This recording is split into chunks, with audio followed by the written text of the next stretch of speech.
news program in Azərbaycan Television. With your host, İlham, with most important events of the day. President of the Republic of Azerbaijan, İlham, was interviewed by the Italian Rai 1 TV channel. President İlham noted that the enforcement of the new ceasefire will depend on how Armenia will behave because the first two ceasefires were broken by Armenia. The other state stressed that as a result of the brutal violation of the ceasefire at nighttime, the occupiers launched ballistic rockets at Ganja, killing and wounding many people. In response to the question what actually caused you to launch military operations, the other state said that this had to do with the progress of political and military events. The main cause was that Armenia tried to disrupt the negotiation process by all means. President İlham said that Pashinyan completely disrupted the negotiation process.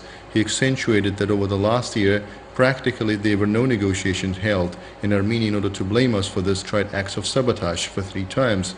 In July on the border, in August sabotage group was sent, and in September where peaceful cities were targeted.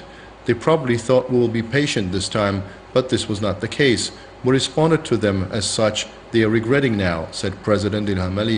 The other side noted that Armenia must publicly declare that they accept the basic principles and then we can quickly come to the agreement.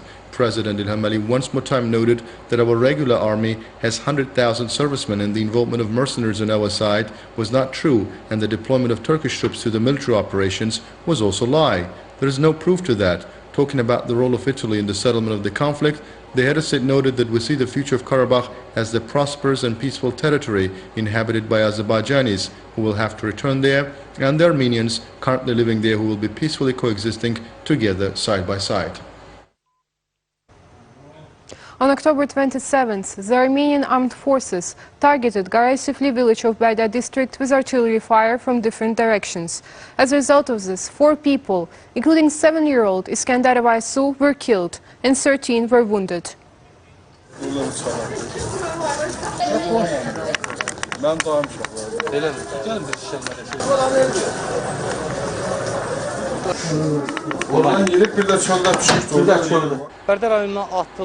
The rocket missile fired at Barda district most likely had cumulative elements. As a result of this explosion, 3 people were wounded, including 2 children. And here's another place hit by the rocket. According to the initial estimates, 4 people were killed, more than 10 are wounded, and unfortunately, the majority of the wounded are children.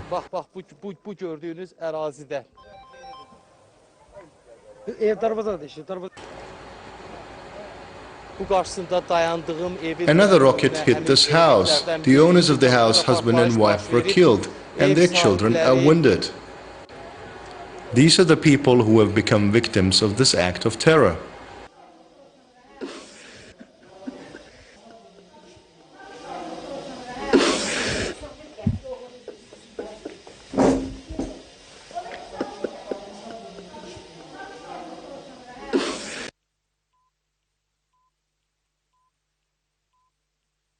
The information spread by Armenia about the alleged shelling of Armenian territory today using unmanned aerial vehicles and rocket artillery systems belonging to Azerbaijan is false and provocative. The disclosure made by Azerbaijan's Minister of Defense stated that Azerbaijan fully complies with the new humanitarian ceasefire regime. On the contrary, starting from 9:30 a.m. on October 27th, the Armenian side has intensively firing on territories in the direction of Aghband village of Zengilan district using mortar launchers.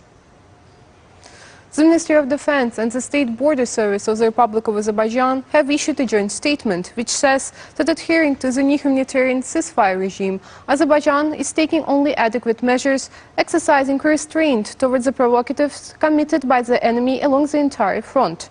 Capitalizing on it, Armenia is deliberately aggravating the situation on various directions of the front, especially on the restored state borders, laying the groundwork for its further provocations.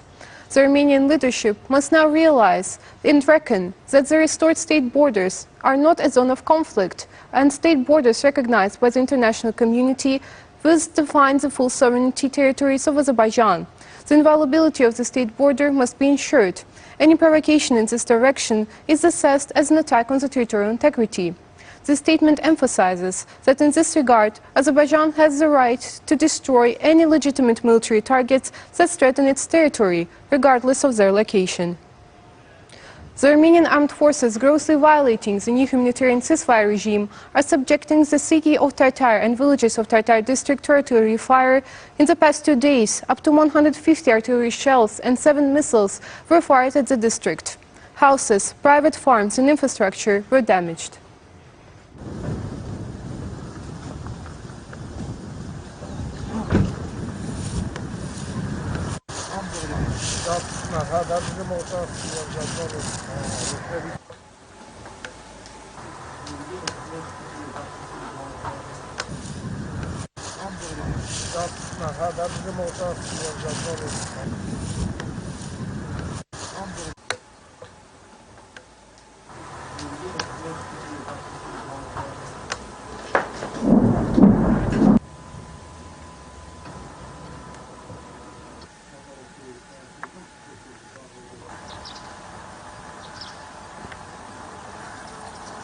Aslında ses. Koy hala cedimleri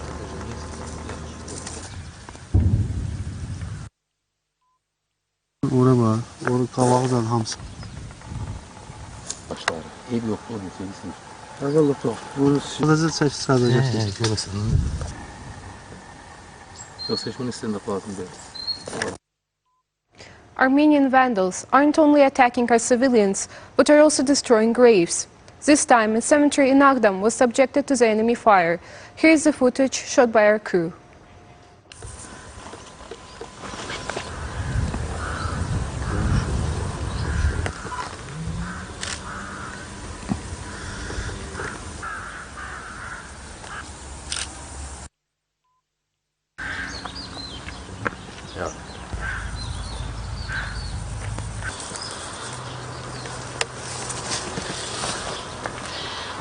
Deməlim, buranı da götürünərək.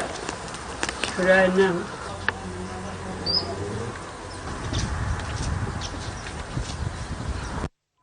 Panicking because of the victories of our glorious army, Armenia, not accepting defeat, resorts to new provocations every day.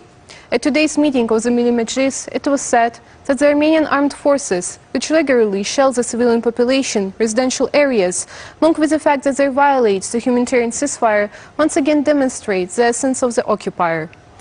The deputy stated that the goal of Armenia, which is selling the cities and regions of Azerbaijan, is to attract third parties to the conflict. As for the activities of the OSCE Minsk group, the deputies noted that the pro-Armenian statements of the organization expose a biased position in the process of the conflict settlement and are grossly violate the requirements of the neutrality of the mediation mission. At the same time, Armenia violated the requirements of the Arms Trade Treaty. In recent days, the main issue in Azerbaijani society is the development of a model of unity, which is being carried out under the leadership of President İlham Aliyev. Against the backdrop of the victories of our army, we must not forget the danger of the coronavirus. At the session of the parliament, a law was also adopted to rename the village of Vent of Qocaman district to the village of Çınarlı. In addition, 8 draft laws were discussed. 663 cases of the novel coronavirus were registered in Azerbaijan. 283 people recovered after treatment and were released home. 9 people who had earlier tested positive for COVID-19 died. The overall confirmed cases in Azerbaijan have reached 51,149, with 41,693 recoveries and 688 deaths. Number of active infections is 8,768. To detect new infection cases, 1,308,048 tests have been conducted in Azerbaijan so far. The task force under the Cabinet of Ministers reported. That was all for today. Thank you for being with us and see you next time.